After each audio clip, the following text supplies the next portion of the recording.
Hello everyone. Today in this video lecture we will discuss the web services and the REST. So let's start with the REST. RESTful web service is a lightweight, maintainable and scalable service that is built on the REST architecture. RESTful web service expose API from your application in a secure, uniform, stateless manner to the calling client. The calling client can perform predefined operations using the RESTful services. The underlying protocol for REST is HTTP. REST stands for representational state transfer.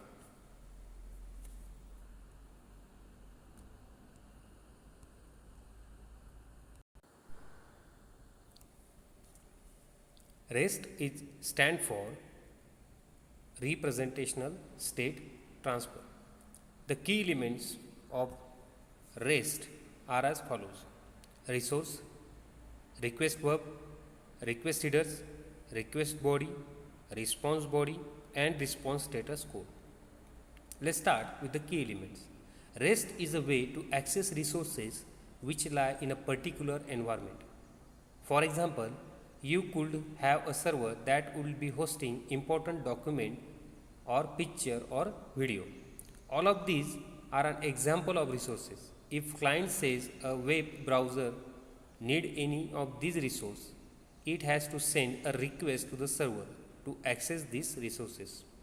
Now, REST defines a way on how these resources can be accessed. The key elements of RESTful implementation are as follows. Number one, resources. The first key element in the resource itself. Let's assume that web application on a server has records of server employees.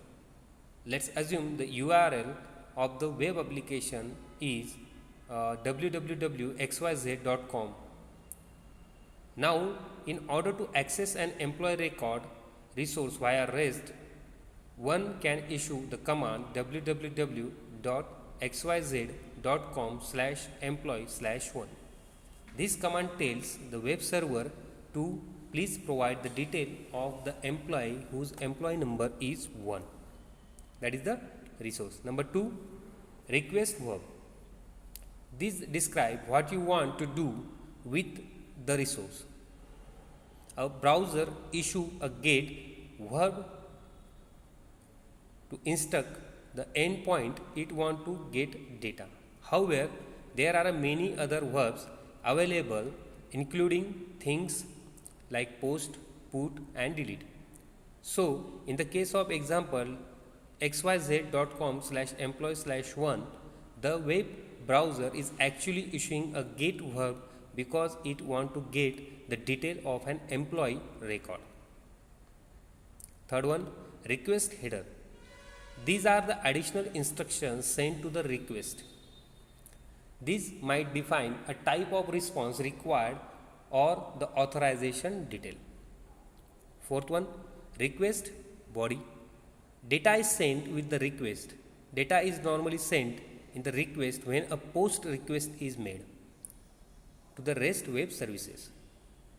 In the post call, the client actually tells the web services that it wants to add a resource to the server. Hence, the request body would have the details of the resource which is required to add it to the server. Fifth one, response body. This is the main body of the response. So, in our example, we were to query the web server via the request the xyz.com/employee/1. The web server might return an XML document with all the details of the employee in the response body. Last one is the response status code. These codes are general codes which are written along with the response from the server. For example, the code 200, which is normally written if there is no error when returning a response to the client. These are all the key elements of the REST. Now the methods. Below diagram shows mostly the way all the verbs post, get, put and delete, an example of what they would mean. Let us assume we have the RESTful web service is defined at the location xyz.com/employee. When the click makes any request to this web service, it can specify any of the following HTTP verbs, that is the get, post, delete and put. What is meant by post? Post, this will be used to create a new employee using the RESTful web service. Get, this will be used to get a list of all employees using the RESTful web service. Third one is the put. This will be used to update all employees using the RESTful web service. And the delete. This will be used to delete all employees using RESTful web service. These are all the about the methods. What is post? Post, this will not be applicable since when we are fetching data of employee 1 which is already created. Get, this will be used to get the details of the employee with the employee number as a 1 using the RESTful web service. Put, this will be used to update the details of employee with the employee number 1 using the RESTful web service. And the delete, this is used to delete the details of employee with the employee number 1. Right? Now we will see the architecture. An application or architecture consider REST or REST style has the following characteristics. First one, state the functionality are divided into the distributed resources. This means that every resource should be accessible via normal HTTP commands of get, post, put or delete. So if someone wanted to get a file from a server, they should be able to issue the get request and get the file. If they want to put a file on the server, they should be able to either issue the post or put request. And finally, if they wanted to delete a file from the server, they issue the delete request. Second one is the architecture is a client/server, stateless, layer and support caching.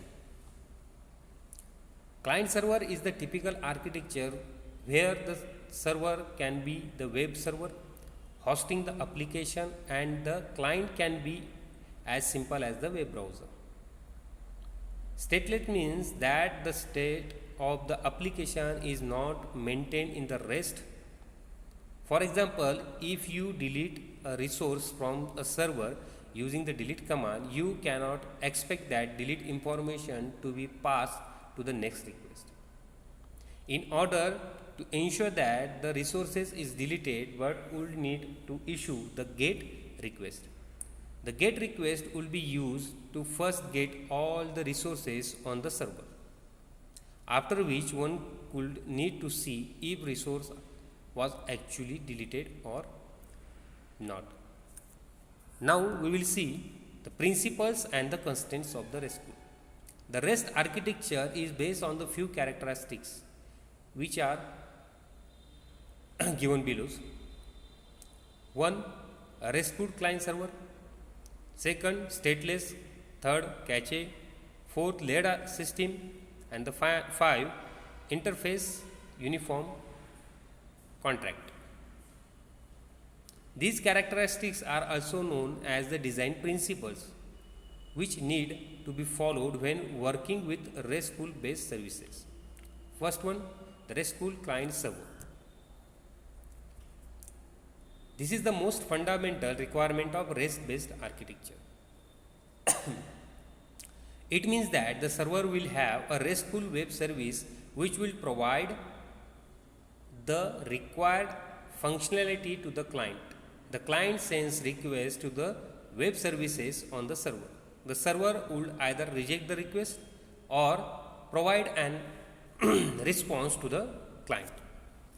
It provides the response to the client.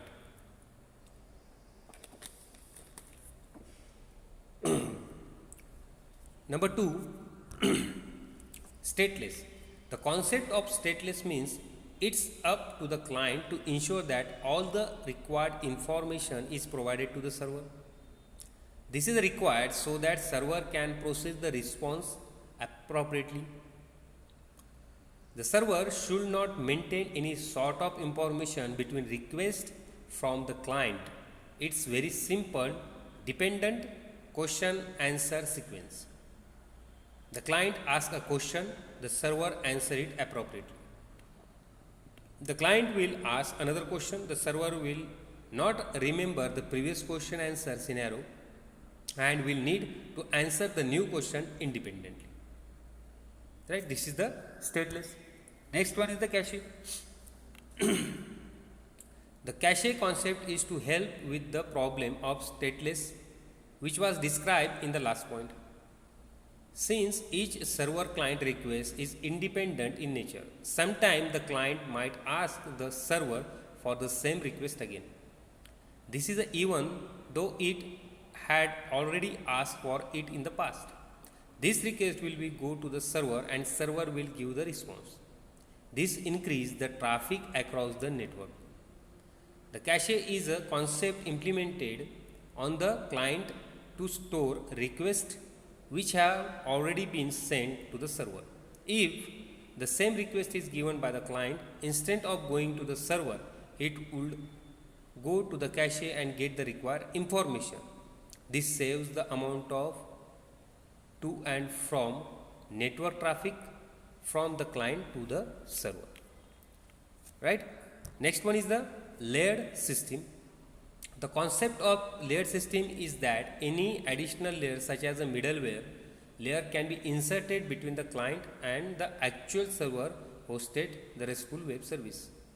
The middleware layer is where all the business's logic is created. This can be extra service created with which the client could interact with before it makes a call to the web service. But the introduction of this layer needs to be transparent so that it does not disturb the interaction between the client and the server. And the fifth one is the interface. RESTful basically work on the HTTP web layer and uses the below key verbs to work with the resources on the server. First one is the post. Post is used to create a resource on the server. Second one is the get. Get is used to retrieve a resource from the server. Third one is the put. Put is used to change the state of the resources or it update it. And the final delete. Delete is used to remove or delete the resource from the server. This is the fifth one, that is the interface uniform contract.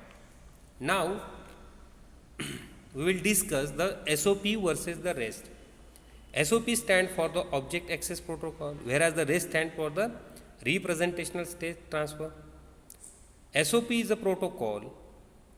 SOP was designed with the specification. It includes WSDL file which has to required information on the web service does in addition to the location of the web services, whereas the REST is an architecture style in which the web services can only be treated as a RESTful service. It if follows the constraint of being like client server, stateless, cacheable, layered system or uniform interface. SOAP cannot make use of REST since SOAP is protocol and REST is an architecture pattern. REST can make use of SOAP as the underlying protocol for the web services because in the end it is just an architecture pattern. SOAP uses the services interface to expose its functionality to client applications. In SOAP, the WSDL file provides the client with the necessary information which can be used to understand what services the web server service can offer, whereas the REST use uniform service locator to access the component on the hardware device. Again, the SOAP requires more bandwidth for its uses, since SOAP messages containing a lot of information inside it. The amount of data transfer using SOAP is generally a lot, whereas the REST does not need much bandwidth. When requests are sent to the server, REST messages mostly just consist of JSON messages, right? And the last one is the SOAP can only work with XML format. As seen from SOAP messages, all data pass in the XML format, but in the REST permits the different data formats such as plain text, HTML, XML, JSON, etc. But the most preferred format for transferring the data is JSON. So student, in this video lecture we are discuss about the REST. What is the REST? Then we discuss the key elements of REST, that are the resources, request verb, request headers, request body, response body, and response status code. After that we discuss the methods, that is the post, get, put and delete, right? After that we discuss architecture of the REST with the two key points, that is the state and functionality are divided into the distributed resources, and second one is the architecture is client server, stateless, layered and support caching.